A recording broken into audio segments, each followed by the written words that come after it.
Tobate la kimia. Parce que d'abord, pourquoi Nzambe alobi que tobate la kimia? Parce que force peut réussite ya mwana Nzambe. Makasi peut kolonga ya mwana Nzambe. Ezalaka d'abord tango abate li kimia. Au moins, la Bible est cité. Tango mwana Nzambe ozo bate la kimia. Tango boza ko bate la kimia. Quelque chose au monde tempête au monde secours ezali ko salema ils salema. Mais bien aimé le Seigneur, la première arme au Seigneur toza la kati na biso ezali d'abord ko battre la kimia. Soki to koza la paniquer, soki to koza la troubler, nous risquerons que to pesa accès na ennemi parce que na minute et là même dans l'information le kuta ozo tambola il y a même des infiltrés oyo bazali koloba n'importe quoi oyo pona ko troubler tension ya ba congolais. Il y a des gens oyo bazana bango ba vrai congolais te oyo bazana bango ba vrai patriote mbokote bazo tinda ba information mo ya le kuta pour être troublé tension ya bana Congo et troubler tension ya bana mboka. Alors nzamba ebisinga ke boto la paniquete ngai nzambe nasa na bomoy nazo bundila mboka eza message clé o nzambe apesinga lokola bato basapuyaka na nzambe bazalaka jamais desi ke bana motoyo atayelaka nzambe okobundise lelo melobi suka suka kolonga yaone na loba na bana nzambe ke nefi ezokoma 6 6 ezokoma 9 match ezobaluka bien aimé et comme tango Congo faut adondwa et comme tango Congo a récupérer ba possession na ozaye ba hotel obot la moté nazo koyebisa courage na bakonzi courage na ba FARDC courage na bana nzambe pena basala nzambe courage parce que ce qui est à nous bakosima ngote nzamba bakoko na biso nzambe ya kimba mpe adina bala azana bomoy azali kobunda pona biso.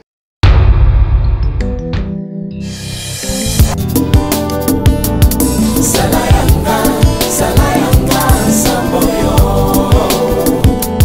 salayanga samboyo salayanga samboyo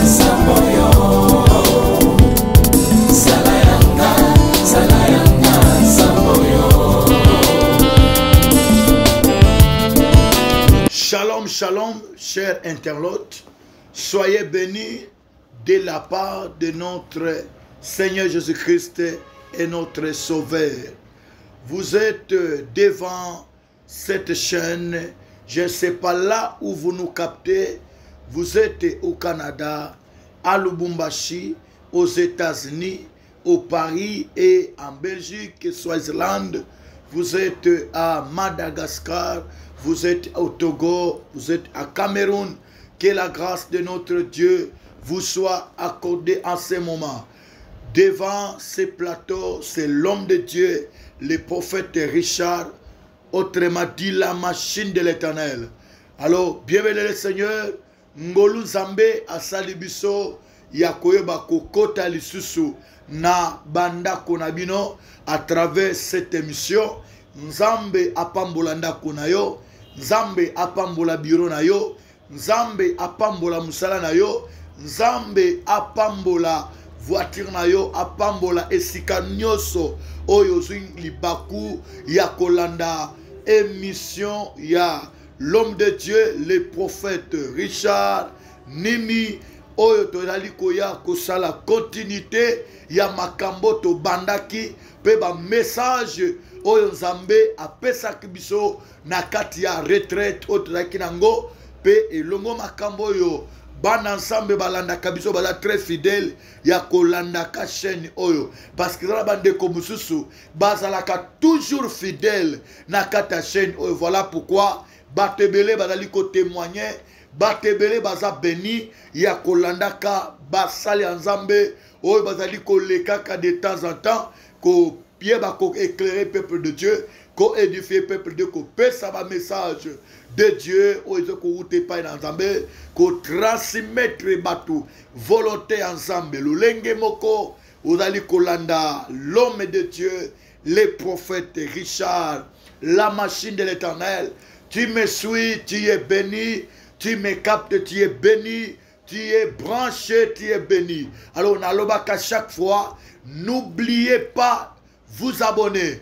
Abonne-toi avant de suivre ce qui va se passer, parce que tant que s'abonner, ezali lokola motomo kozo kota directement ou comme lokola partenaire ya chaîne oyo ou comme partenaire ya basal ensemble oyo bazali koleka awa na katasika oyo. Le seul moyen na yo ya ko soutenir évangile o ezali côté ya manakati na chaîne oyo ezali ka ko s'abonner pe ko partager lien oyo na ba contact na yo ou partager sur Facebook, sur Instagram et sur Twitter, sur toutes sortes de réseaux, na YouTube, na TikTok, partager et transmettre information parce que makambo yo tozolo ba awa eza makamoko eza sérieux makasi yango taliko senga na yo landa makambo tino na suka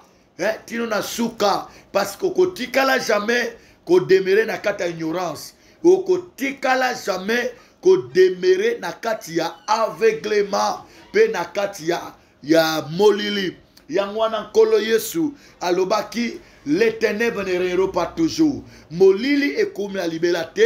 Bana nzambe nyoso bazalaka fidèle na kata chaîne au bien-aimé. Je pense que même ata au demeurer tamula na ténèbres, mais tant que tu es fidèle, ya kolanda ka ba sala nzambe na kata chaîne oyo, ya kolanda ka ba message de Dieu, ya kolanda ka makambo oyo zali koleka ya mutuya ya lolenge nyoso oza directement éclairé, vous a directement édifié, vous a directement consolé, vous a directement béni.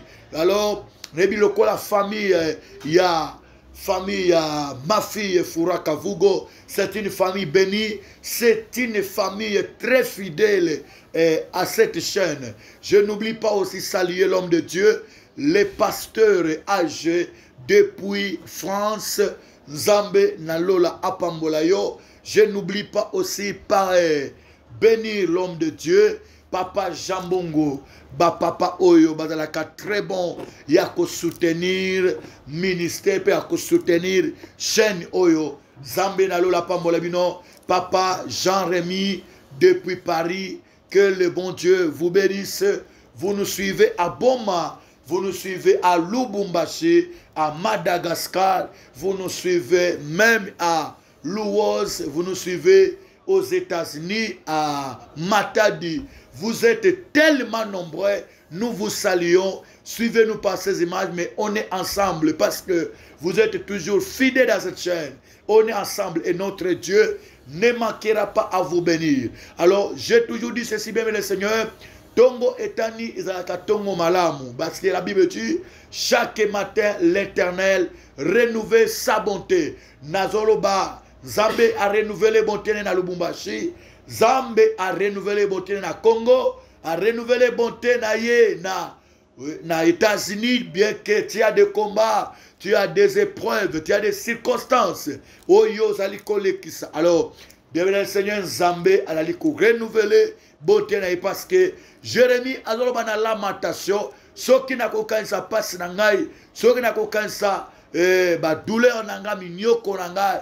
Et ko détruire nga mais tala eloko oyo ngai Jérémie na koyeba kokanisa oyo ko pesa nga elikia pe e ko pesa nga kondima, c'est que les bontés de l'Éternel ne sont pas épuisées et ses compassions ne sont pas à leur terme, elles se renouvellent chaque matin. Je voulais dire que les bontés de Dieu se renouvellent chaque matin. Les compassions de notre Dieu se renouvellent chaque matin. Alors, Bozali so béni, Nanzela ya homme de Dieu, le prophète Richard. Alors, ban ensemble, je pense que Bandeko Ebele ba kome la kingai par rapport à émission, il y a Oyotiko le 4 dernièrement, Toeba ki kolobela frama la responsabilité de l'Église face à ce qui se passe dans notre pays, la responsabilité des enfants de Dieu, la responsabilité d'un homme de Dieu, la responsabilité d'un chrétien par rapport à notre pays, par rapport aux épreuves, par rapport aux combats, par rapport aux circonstances de notre pays. Alors, ta responsabilité, c'est quoi? Parce que tant que vous allez ignorer la responsabilité d'ailleurs, tu ne peux jamais jouir le bonheur. Parce que c'est dans tes responsabilités ou dans ta responsabilité où se trouve ton bonheur, où se trouvent tes bienfaits. Alors, la première question au Banansambe, Bayebaki Kokomelanga, Yangwana Tozeba Koloba, Babaki, l'homme de Dieu, le prophète Richard, bonjour. Ah, bonjour. Nous savons que tu es un vrai serviteur de Dieu. Alors, tu nous as parlé par rapport à notre responsabilité, à ce qui se passe à notre pays. Je vous écris depuis Canada. Alors, je voulais savoir qu'est-ce que notre Dieu dit par rapport à la RDC. Voilà. Message Oyo et comme la kibisonné notre Koloba et comme la kibiso il y a 6 jours. 6 jours ba comme la kibiso message Oyo. Alors ban ensemble banana posa ya koyeba volonté ya nzambe ezanini. Bien-aimé dans le Seigneur, nalobaka chaque fois boy. Moi nzambe abanga kabitumbate. Hein? Bible dit vous serez combattu mais jamais abattu. Je voulais parler pour la RDC. Hein? Pour na moi nzambe nyonso ya Congo, pour na moi nzambe nyonso ya RDC, ezala ba autorité, ezala ba force armée na biso ya mboka Congo, Nzambe apambola bino et Nzambe a soutenir bino. Je voulais vous dire que la Bible dit ceci, vous serez combattus mais jamais abattus. Alors Nzambe a yekotali sabiso makamba mutuya ya mutuya makas. Que Dieu bénisse cette émission, que Dieu bénisse cette vidéo. Tu me suis, abonne-toi, partagez. Nzambe alobila kibiso na basala Nzambe parce que toutaki na katia retraite mulai. Et loko Nzambe aibisa kibiso mon serviteur le prophète Richard lobana bana nangai babanga et le côté bana ngai batungi samate hein batungi samate batia confiance et pas na Nzambe batia pe confiance et pas ya batu oyo ngai Nzambe nazali ko utiliser pour na kubunda pe kolonga bitumba oiza na kati na mboka. Alors bienvenue le Seigneur. Soki totali makomi na Nzambe, makomi na Nzambe ezali koloba, makomi na Nzambe koloba, confiez-vous à l'Éternel votre Dieu, vous serez affermis, à ses serviteurs, ses prophètes, vous réussirez. Et soko keina Exode 14:14, makomi na Nzambe ezali koloba, restez calme, l'Éternel combattra pour vous. Hein? Dans notre pays, c'est que d'abord notre pays, c'est que d'abord tout chrétien, tout enfant de Dieu, tout patriote, un vrai patriote, Yambo Kanabiso, c'est qu'il doit d'abord savoir que au Congo, nous avons un vrai Dieu. Hein? Nakata Mboka, Nakata Congo, et loko oyo to ignorer yangote tozalaka na Nzambe. Omoni bato balaka na Nzamba solo. Bien-aimé le Seigneur, soki bino boza na Nzambe ya solo, mukolo moko te Nzambe akotia ko trahir bino. Oui, bien que Nzambe azalaka Nzambe ya batu nyonso, mais azalaka pe Nzambe ya batu. Hein? Ala Nzambe ya batu nyonso, mais azalaka pe tata ya batu. Pourquoi Nzambe abiso nyonso? Parce que est-ce que kuna bango na ngamo ko toboy ko tanga bango kombo, est-ce que Nzambe na bango aza Nzambe na bango, mais aza tata oya biso o tata biso. Nzambe na biso oyo kimbango asalela, Nzambe na biso oyo patriarche Alexandre Aitina Bala asalela na Congo. Tozana ba témoignage o Nzambe asala, Nzambo kimbango asalela azali Nzambo tosala na Congo. Nzambe oyo ba Alexandre Aitina Bala basalela nzambo ba Osborne basalela azali nzambe oyo pe biso tozali kotiela elikia makomi na nzambe ezali koloba ke banyoso oyo batalelaka nzambe bazalaka jamais desi. Alors nyonso ezali kolobama ezali koleka. Moi le prophète de Richard, c'est que mon Dieu m'a dit to bangate to tungisamate to bate la kimia. To bate la kimia. Parce que d'abord pourquoi nzambe alobi que to bate la kimia? Parce que force peut réussite ya mwana nzambe. Makasi peut kolonga ya mwana nzambe ezalaka d'abord tango bate li kimia. Au moins di Bible ko cité tango mwana nzambe ozo bate la kimia. Tango boza ko bate la kimia. Quelque chose au monde ba tempête au monde ba secours ezali ko salema Ezo salema. Mais bien aimé le Seigneur, la première arme au Seigneur toza la kati na biso ezali d'abord combattre la kimia. Parce que ceux qui te causent la paniquer, ceux qui te causent la troubler, nous risquerons que tu puisses accès na ennemi. Parce que na minute, et là même dans l'information, le kuta, ou les otambola, il y a même des infiltrés, ou bazali koloba n'importe quoi, ou pour troubler tension ya ba Congolais, pour troubler tension ya ban ensemble. Il y a des gens, ou bazana ba vrai Congolais, ou bazana ba vrai patriote à mon côté. Balo tinda ba information ya lokuta pour te troubler tension ya bana Congo et troubler tension ya bana mboka. Alors nzamba bisinga que boto la paniquete ngai nzambe na sana bomoy na zo bundila mboka eza message clé on nzambe apesinga na kati ya mabondeli oyo. Alors je voulais parler à tout enfant de Dieu ou à Congolais, même à aux Ouamani na Lubumbashi, aux États-Unis, aux France, mais aux Makila, ba Congolais, ou à Cameroun, ou à Togo, ou à n'importe quel pays, na Madagascar, na Swaziland. Alors, bien aimé le Seigneur, je voulais te dire que bien Koza Musika, mais tu as le sang du Congo. Makila ya ba koko ya Congo. Ozana makila wana. Alors, ko ignorer yangote. Et place notre ali, tu dois savoir que tu as une responsabilité. Yako soutenir mbokoyo. Pe yako bebisa réputation ya mboka note. Et tant que moi ensemble, tu as cette responsabilité là. Soko tangi verset à Jérémie.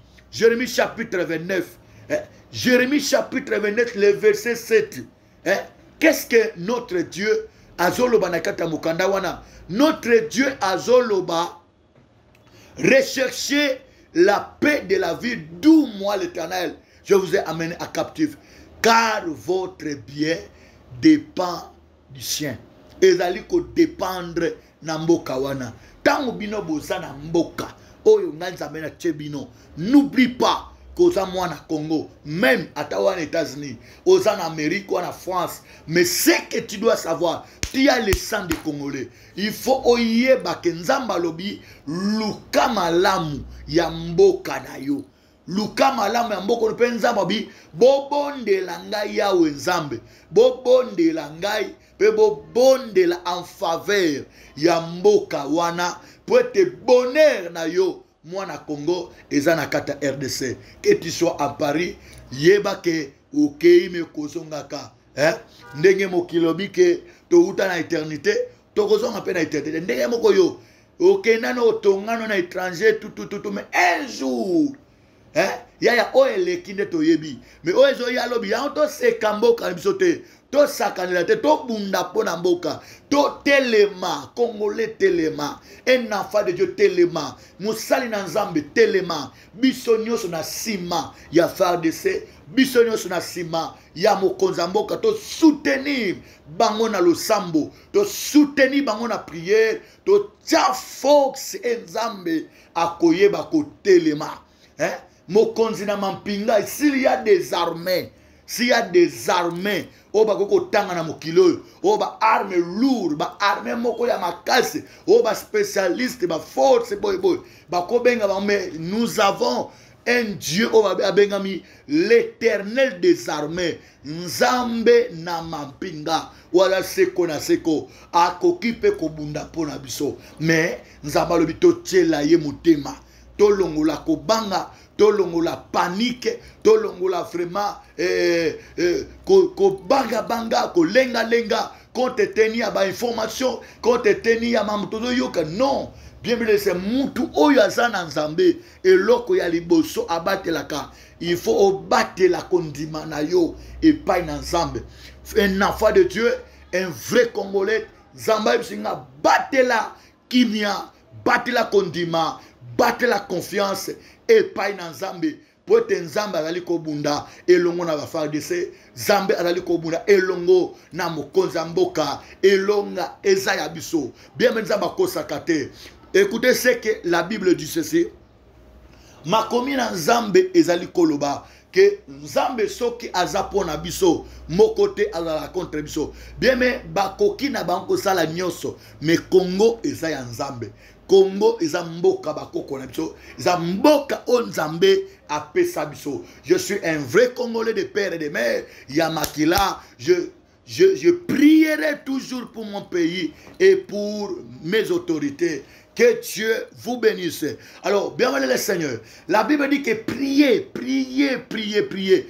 Priez pour la ville.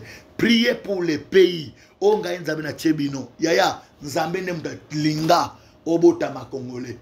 Po nzambe so alinga tembelo kina obota mano atasoki wapi na boy ko tanga ba pe abatwa.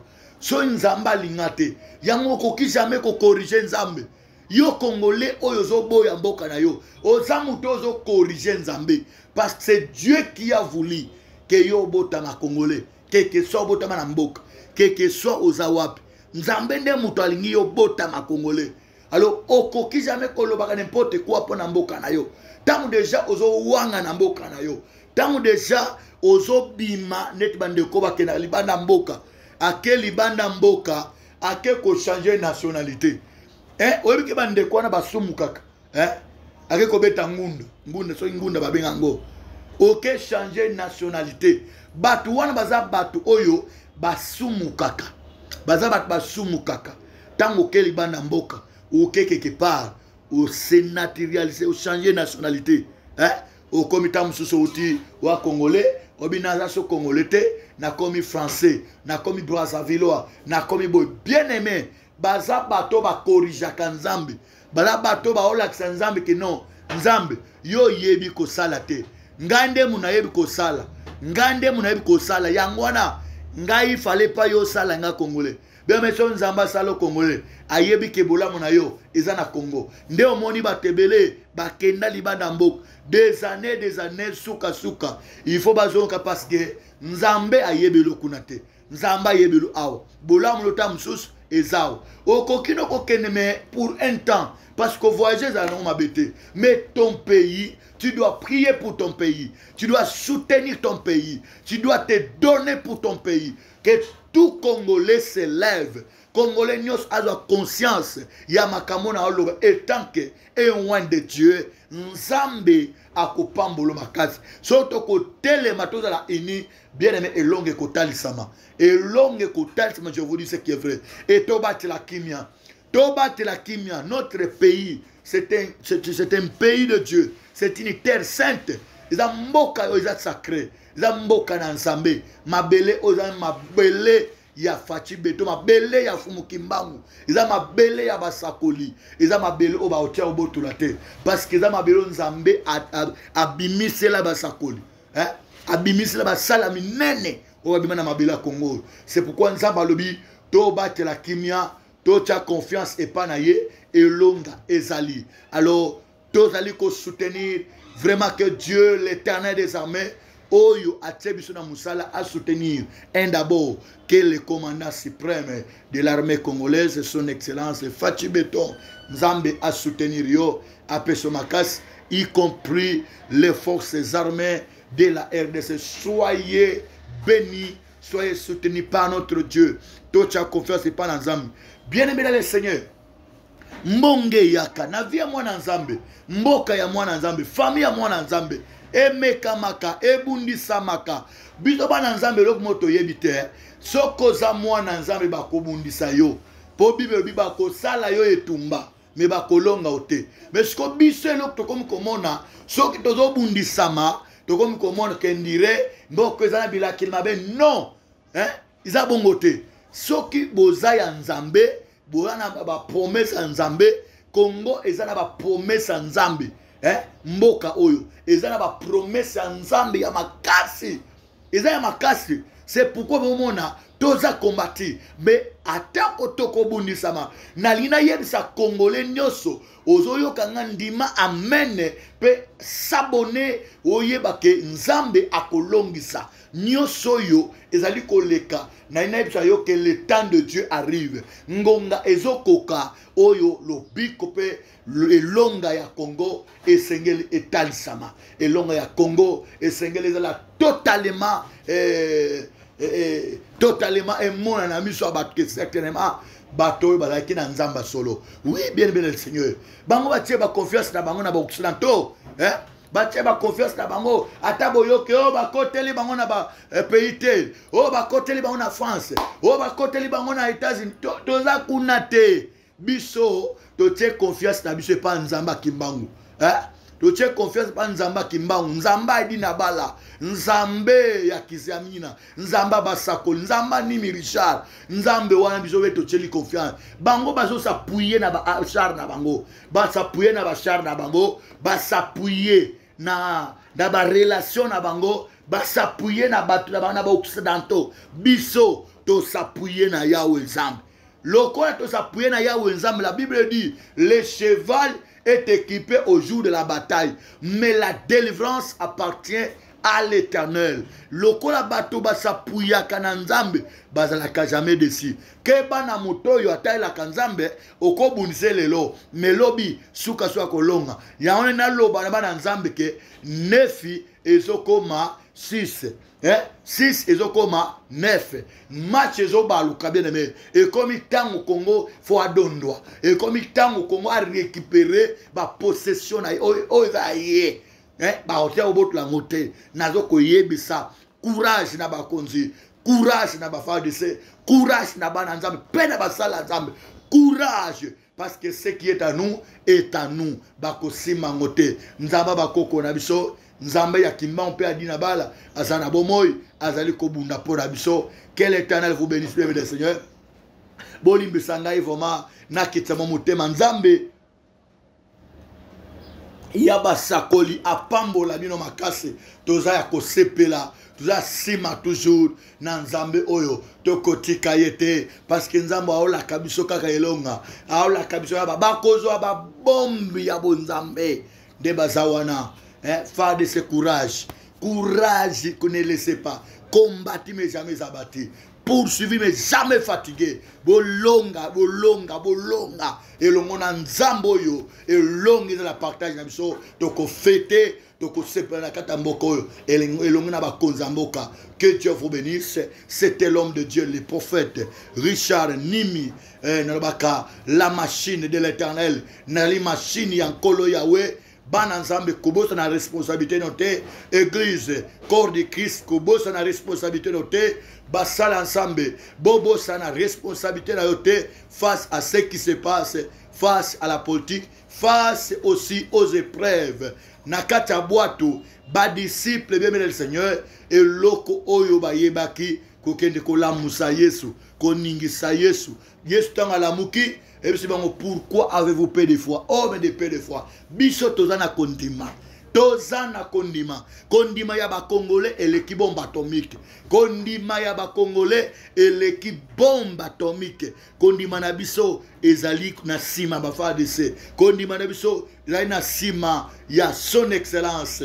Que le bon Dieu vous bénisse. Notre numéro est affiché au bas de votre écran. Je suis les représentants légaux de l'église, la main puissante de l'Éternel. Que mon Dieu vous bénisse abondamment. Ciao.